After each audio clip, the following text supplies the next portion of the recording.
Section 2 போடலான்னு இருக்கேன், நிறைய போடலாம். இது வந்து ஆல்டர்னேட்டிவ் பிரீத்திங் அப்படிம்பாங்க, பிராணம்பாங்க, நாடி சுத்திம்பாங்க. இந்த ஒன்றும் இல்லை, சிம்பிளாக நீங்களும் செஞ்சுருப்பீங்க, ரெகுலராக பண்ணுறதில்ல. அது இந்த பனிக்காலத்தில் சளி பிடிக்காமல் இருக்கிறதுக்கு. ஏன்னா நம்ம உயிர் நாடியே இந்த பிராணம் தான். பிராணம் போச்சும்பாங்க சில இதில். ஆக்சிஜன் தான் நம்ம எல்லாத்துக்கும் காரணமே. தண்ணி ஆக்சிஜன் தான். அதை நமக்கு ஒரு ரெஸ்பெக்ட் பண்ணி பண்ணணும். அதுதான் பிராணாயமங்கிறது. என்ன, கட்டை விரல் இது அந்த பொசிஷன் வச்சுக்கணும். இந்த 2 விரலும் இடது அடைக்கிறதுக்கு கட்டை விரல் லைட்டாக தான் அடைக்கணும், போட்டு நசுக்கக்கூடாது. சரிங்களா? ஸ்டார்ட் பண்ணலாமா? இது எல்லாத்தையும் தெரிஞ்சது ரெகுலராக ப்ராக்டிஸ் பண்ணுங்க. தெரியும் நம்ம வாழ்க்கையில் ப்ராக்டிஸ் பண்ண வைக்கிறதில்ல. ஸ்கூல்லையும் சரி, நல்ல விஷயத்த படிப்பு மட்டும் பத்தாதுங்க. வாழ்க்கைங்கிறதுலாம் நம்ம நிறைய விஷயம், உடம்பு மெயினாக நல்லா வச்சுக்கணும். இது ரொம்ப முக்கியம். நுரையீரல் நல்லா ஆக்சிஜன் நிறைய எடுத்தோன்னா உங்களுக்கு பிரெயின் நல்லாயிருக்கும், எல்லாமே நல்லாயிருக்கும். அதுதான் என்னுடைய மெயின் ஃபோக்கஸ். ஆக்சிஜன் எவ்வளோக்கு எவ்வளோ நல்லாயிருக்கும், பிரெயின் ஆக்டிவிட்டிஸ் நல்லாயிருக்கும். அதுதான் 10 நிமிஷம் பண்ணலாம், 5 நிமிஷம் பண்ணலாம். ஆனால் 10 நிமிஷம் ரொம்ப நல்லது. பிரம்ம முகூர்த்தத்தில் பண்ண சொல்லுவாங்க. காலையிலே பண்ணால் ரொம்ப எஃபெக்ட். 4 மணிக்கு பண்ணால் ரொம்ப முடியும். நீங்கள் நேரத்தில் தூங்கினா எழுந்திரிக்கலாம். 9 மணிக்கு படித்தீங்கன்னா 4 மணிக்கு எழுந்திரிக்கலாம். அது நம்ம செக்ஷனில் போட போகிறோம். நாங்கள் ப்ராக்டிஸ் பண்ணி காலையில் எழுந்துச்சி என்னென்ன இம்ப்ரூவ்மெண்ட் இருக்குது அதெல்லாம் போடணுங்க. இது என்றைக்கு தான் மக்கள் தெரிஞ்சுக்கிறது? 10 மணிக்கு தூங்கி விட்டு வாழ்க்கையில் உருப்படாமல் போயிட்டு இருக்க வேண்டியதான். அதுதான் பிரச்சனை இருக்குது. எல்லா வாழ்க்கையிலையும் அதுதான். சரி, ஓகே. கட்டை ஒரு லைட்டாக அமுத்துங்க, போட்டு நசுக்கக்கூடாது. வடது மூக்கில் அடைச்சிக்கங்க. ஃபஸ்ட்டு இடது மூக்கு கிளியர் பண்ணிவிட்டு மெதுவாக மூச்சா. இப்போ கோல்டு சீசனு பரவாயில்ல, பண்ணுங்கள். நுரையீரலுக்கு எவ்வளோக்கெல்லாம் ஆக்ஷன் கொடுக்கும். மெதுவாக இருக்கலாமா? ரைட். மெதுவாக இருங்க. இடத்துல சத்தம் வரக்கூடாது, மெதுவாக தான் இருக்கணும். இப்போ இடதை அடைச்சிட்டு வலதில் விடுங்க.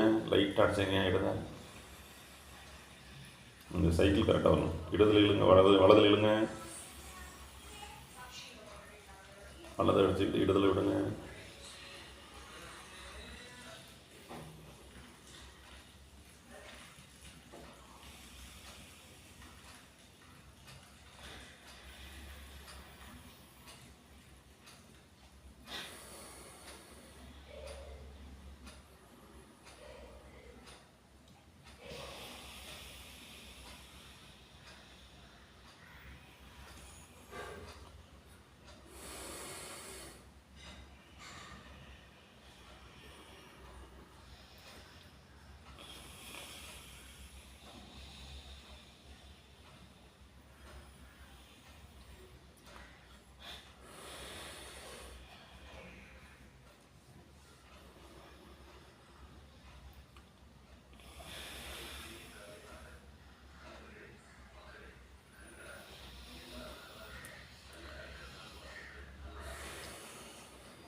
முடிக்கும்போது இடத்துல தான் முடிக்கணும்.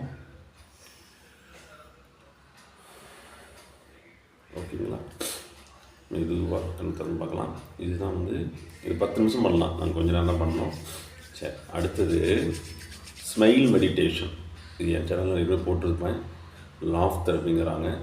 ஒன்றும் கிடையாதுங்க. ஃபேஸ் யோகாவும் சொல்ல போகிறேன். ஃபேஸ் யோகா, ஸ்மைல் மெடிடேஷன் எல்லாம் ஒன்றுக்கு ஒன்று உறவு உள்ளது. வாய் விட்டு சிரித்தால் நோய் விட்டு போகும். இது 100% உண்மை. குழந்தைங்களுக்கு சிரிக்கிறதே தெரியாமல் போயிடுச்சு. இது நம்ம கூச்சப்படுறதோ விளம்பரப்படுறதோ கிடையாது. என் சேனல் ஏற்கனவே லாஃப் தெரப்பி போட்டிருப்பேன். ஒரு நாளைக்கு 2 நிமிஷம் 5 நிமிஷம் சிரிக்கணுங்க. அது நோய் நிறையா சரியாகும். ஏன்னா வாய் விட்டு சிரித்தால் நோய். இப்போ காமெடி படம் தான் நல்லா ஓடுது. என்ன ரீசன்? சிரிக்க தெரியணும், முதல்ல ரசிக்கவும் தெரியணும். சிரிக்கவே தெரியலன்னா அப்படின்னா அதுதான் உண்மை. அது நம்ம சேர்த்துக்கிறோம். ரைட். ஸ்மைல் மெடிடேஷனாக நேராக வந்துக்கணும். ஸ்ட்ரைட்.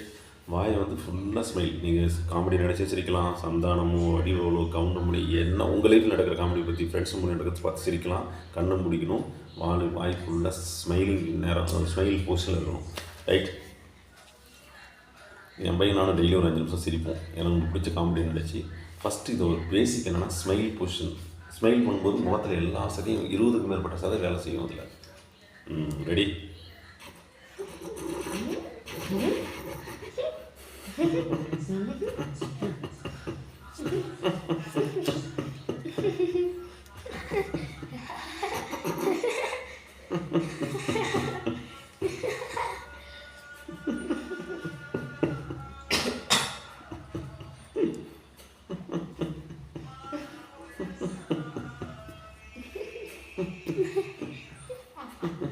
விழுந்து சிரிக்கிறாம்பாங்களா, அந்த கதை தான். சிரிக்கிறது எப்படி வேணாலும் சிரிங்க. சிரிக்க வைக்கணும் குழந்தைங்கள நல்லா. ஏன்னா அவங்களுக்கு இதெல்லாம் ரொம்ப முக்கியமான விஷயங்கள். லைஃப்பில் சிரிக்க தெரியும். அப்போ தான் சிரிக்க வைக்க முடியும் மற்றவங்கள. அதுதான் அந்த ஸ்மைல் மெடிடேஷனுடைய தாட்டு. அடுத்தது கிளாப் தெரப்பி, அது நம்ம சேர்த்துக்கலாம். ரைட், நாங்கள் ரெகுலராக பண்ணுவோம். ஒரு நிமிஷத்துக்கு 100 அடிக்கணும். 60 செகண்ட் நம்ம எவ்வளோ ஸ்பீட் 5 வரை ஓப்பனாக இருக்கணும்.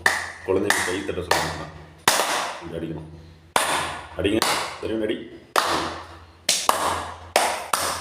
இது வந்து 5 அடிக்கலாம், 50 அடிக்கலாம், 100 அடிக்கலாம். இது வந்து ஃபேமஸானது கிளாப் தெரப்பிங்கிறது நிறைய இடத்துல நடக்குது. லாஃப் தெரப்பி, கிளாப் தெரப்பி இதெல்லாம் மனுஷன் வந்து மறைஞ்சு, ஓகேங்களா? அதுதான். அடுத்தது 3 பார்த்துருக்கோமா? பிராணாயாம பார்த்துருக்கோம், ஆல்டர்னேட்டிவ். அடுத்து ஸ்மைல் மெடிடேஷன், 3வது கிளாப் தெரப்பி. டான்ஸ் தெரப்பி ஏற்கனவே போட்டோம். ஆனால் நல்லா பார்த்துருக்கீங்க, நிறைய பேர் விரும்புகிறீங்க. மற்றவங்க விரும்புகிறாங்க எல்லாம் இல்லை, எங்களுக்கு பிடிச்சிருக்கு. நீங்கள் பண்ணிங்கன்னா உங்களுக்கு நல்லா இருக்கும். குழந்தைங்க கூட பண்ணுங்கள். ஏன்னா உங்களுக்கு நம்ம சொத்து பணத்தோட இந்த அது வந்து 12 to 18 12வது படிக்கிறோன்னே நீங்கள் வெயிட் பண்ணிங்கன்னா லைஃபே மாறி லைஃபை சூப்பராக வளர்ந்துட்டு போயிடுவாங்க. நல்ல பழக்கம் ஃபுல்லாக நம்ம வந்து கஷ்டப்பட்டு ஒரு நாள் மண்டியில் மட்டும் நேற்று ஏறாது. டெய்லி நம்ம கூட ப்ராக்டிஸ் பண்ண வைக்கணும். நான் ஒரு என்னால் முடிவு செய்கிறேன், நீங்களே செய்யுங்க. குழந்தைங்க கூட சேர்ந்து பண்ணுங்கள். நீங்கள் ஃப்ரெண்ட்ஸோட போய் என்ஜாய் பண்ணுறதோட உங்கள் குழந்தைங்க ஒரு 12வது 8வது வந்துட்டாங்கன்னா அவங்க கூட விளையாடுங்க, அவங்க கூட எல்லாமே பண்ணுங்கள். ஏன்னா அதுதான் நம்ம செய்கிற முதல் சொத்து. காசு பணத்தில் ஒரு நாள் அடிச்சு விடுவாங்க. நீங்கள் நல்ல பழக்கம் ரத்தத்தில் ஓடுற மாதிரி அவங்களை ஏற்றி விட்டுருணும். ரசித்து பண்ண வைங்க. ஒரு நாள் போர் அடிக்க தான் செய்யும், இருந்தாலும் விடக்கூடாது. நம்ம தயவுசெய்து எல்லா பேரண்ட்ஸும் இதை பண்ணுங்கள். என் குழந்தையும் பண்ணுறான், அவனே சொல்லுவான் இம்ப்ரூவ்மெண்ட்டை பற்றி. தரியன் எப்படி முதல்ல கொஞ்சம் நல்லா படிக்க முடியுதா? ரைட்டு. கால் சதெல்லாம் குறைஞ்சிருக்கா? எக்ஸசைஸ் பண்ணுறதுல அவன் சொல்கிறான். இது நான் ஏன்னா அவன் ஃபீல் பண்ணி சொல்லணும், சும்மா விளம்பரத்துக்குலாம் சொல்லக்கூடாது. இது தர்வின் சேனல் பேர் தர்வின் சேனலு. 4 பேர் பலனடைங்க. 805 சப்ஸ்கிரைபர் வந்துட்டீங்க. இந்த மாதம் நவம்பர் முடியுது. 70 சப்ஸ்கிரைபர். கடவுளுக்கு நன்றி, பிரபஞ்சத்துக்கு நன்றி, சப்போர்ட் பண்ண அனைத்து நல்லவங்களுக்கு நன்றி. நம்ம 1000 ரீச் பண்ணுறோம். நிறைய ப்ரோக்ராம் இந்த உலகத்தில் ஜெயிக்கிறது எப்படி என்ன குருமாருக்கு சொல்லி கொடுத்துட்ருக்காங்க. டெய்லி நான் அட்டன் பண்ணுறேன். நான் சயின்ஸ் படிச்சிருக்கிறதால, மெடிக்கல் ரீதியாக இருக்கிறதால நிறைய நல்ல விஷயம் சொல்ல போகிறோம். நீங்கள் சப்போர்ட் பண்ணுங்கள். அடுத்தது ஃபிசியோதெரபி எம்ஆர்பி எக்ஸாம் நம்ம க்ராக் பண்ணுறது எப்படி, அது நம்ம ஒன்றா போட போகிறோம். உடம்பு நல்லா இருந்தால் படிப்பு வரும். இது எந்த காலேஜில் பள்ளிக்கூடத்தில் கோடி ரூபா சொல்லி தரதில்லை. அதுதான் லைஃப் எஜுகேஷன். அதான் ஹெல்த்து, வெல்த், ரிலேஷன்ஷிப். இதான் எங்கள் குருமான் சொல்லி கொடுத்துட்ருக்காங்க.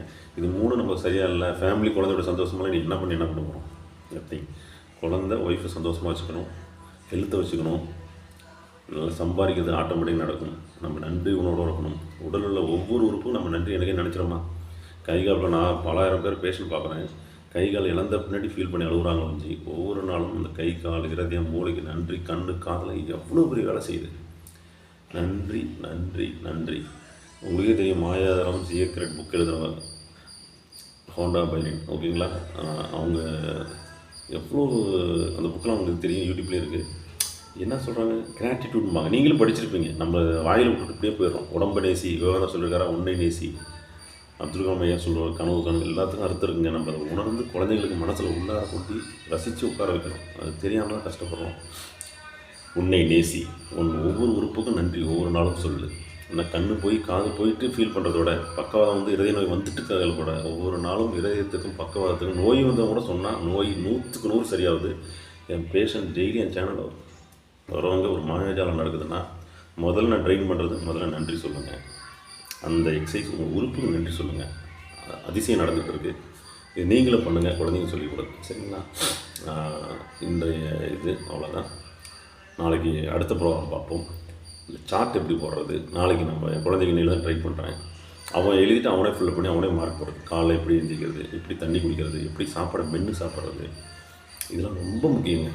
எல்லாம் ஃபாஸ்ட் ஃபுட்டு, ஜங்க் ஃபுட்டு தள்ளிவிட்டு பிஸிங்க போய் வந்துட்டாங்க. அமெரிக்கா குழந்தைங்களும் சரி, எல்லா குழந்தைங்களுமே சீக்கிரம் எழுந்திரி கற்றுக் கொடுங்க. என் பையன் இப்போ தெரியும், இப்போ ரெகுலராக எழுந்திரிக்கிறியா? அதெல்லாம் திட்டி, அவன் அம்மா திட்டி, எல்லாத்துக்கும் டென்ஷன் ஆகி, கடவுள் கிஃப்ட்டு, பிரபஞ்சத்தை நன்றி. எனக்கு ஒரு கோச்சு சொல்லி கொடுத்தா என் பையன் சீக்கிரம் சொன்னோன்னே எழுந்திரிச்சிடறான். அவனாவே எழுந்திரிக்கிறான். சில நேரத்தில் நம்ம ரொம்ப கஷ்டப்படுத்தக்கூடாது குழந்தைகளை.